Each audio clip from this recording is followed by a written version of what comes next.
दुलाराय हादरनाङै गथ'सा आरो बिमाफोरनि पुष्टि गैयैखौ फोजोबस्रांनायनि गुदि नोजोरजों माहारियारि फसन दाननि लोब्बायै चिरां जिल्ला सुबुं अनसाय बिफाननि बानजायनायाव चिराङाव जिल्ला थाखोनि मातृ बन्दना सप्ता हाबाफारिखौ बेखेवो। काजलगावआव थानाय जिल्ला मिरु मावख'नि सावराय नमायाव मोनसे बेखेव हाबाफारि खुंनायनि गेजेरजों एमएलए जयन्त बसुमतारिया बाहागो लानानै बे मातृ बन्दना सप्ता हाबाफारिखौ बेखेवना होयो। मख'नाय जायोदि दिनैनिफ्राय जागायनाय बे फसन दाननि हाबाफारिया 1 दान नाङै सोलिगोन आरो जिल्लानि दाब दाब जायगाफोराव बे हाबाफारिखौ लानाय जागोन। दिनै सारा बिश्वआनो बिमाखौ केयार खालामदों आरो गावनि गथ'खौ केयार खालामदों आरो बे गथ'आनो उनाव गेदेर देरनानै हादोरनि खुंगिरि सामलायगिरि जायो। दा बेनिखायनो जों बिथांमोननो निउट्रिसन होनांगोन आरो दिनै 1 सेप्तेम्बरनिफ्राय लानानै दानसेमानि 30 सेप्तेम्बरसिम बे निउट्रिसन मास हिसाबै बा दान हिसाबै फालिनाय जादों। दा बेनिखायनो जोंहा जोबोद खाफाल गोनां जे नर्थ इस्टआ जे बिसेसकरि आसाम बा जोंनि बिटिआर ओनसोला निउट्रिशियास माखासे मैगं मैला बेन्दों बेनलाजों बुंफबनाय।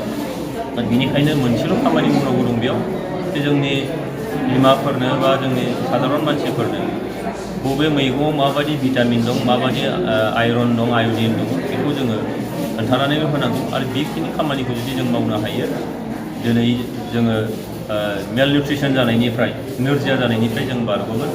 आं फोथायो चिरां जिल्ला ससियेल वेलफेयार डिपार्टमेन्टआ बेखिनि खामानिखौ मावनो हागोन। मानोना बेयाव माखासे जोंहा दाथायफोर दंखायो, जेरैहाय ससियेल वेलफेयार डिपार्टमेन्टनि सिङावनो ICDS प्रजेक्ट दङ आरो बे ICDS प्रजेक्टजों जोंहा सुपारभाइजारफोर दङ, अंगनबादि वार्कारफोर दङ, हेल्पारफोर दङ, बेनिफ्राय जोंहा आशा कर्मिफोर दङ। जयैनो जुदि इन्टिग्रेटेड मेनाराव जुदि खामानि मावो बे मेल निउट्रिसननिफ्राय जोङो बारग'नो हागोन। जोंनि गोरबोआव थानाय बिमाफ्रा माबायदि आदार जानांगौ, बबे समाव गोरबो जोनोम होखांनायनि उनाव माबायदि आदार जानांगौ, गथ'फोरखौ माबायदि जोथोन लानांगौ, बेखौ जास्ट जोंनो एवारनेसल' गोनां जादों आरो बे एवारनेसखौ निस्सय होनो हागोन होननानै आं सानो आरो आं फोथायदों चिरां जिल्लाया बेयावबो जेरैहाय गुबुनाव सारा आसामनि मादाव 1 नाम्बाराव थांदों, नैबे बेलायावबो मोजां मोनसे जाफुंसार होनो हागोन आं बेखौ फोथायो।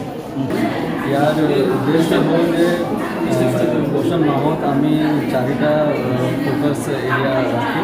प्रथम हल आमार किचन गार्डन, न्यूट्रिशनल गार्डन।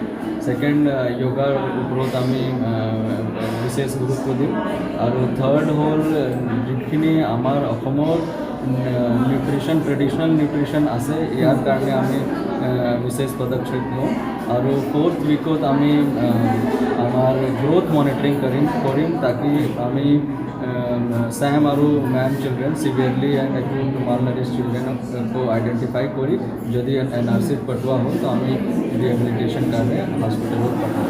यार आज आमी आरम्भ करिছোঁ মানুহৰ एनार्जिটো আছে। মই आशा राखिছোঁ যে আমি এইটো গোটেই মাহত বিভিন্ন ধৰণৰ কাম ল'ম আৰু এইটো মাহৰ এটা সফল মাহৰ কাৰণে আমি হিচাপে গঢ়ি তুলিব পাৰিম।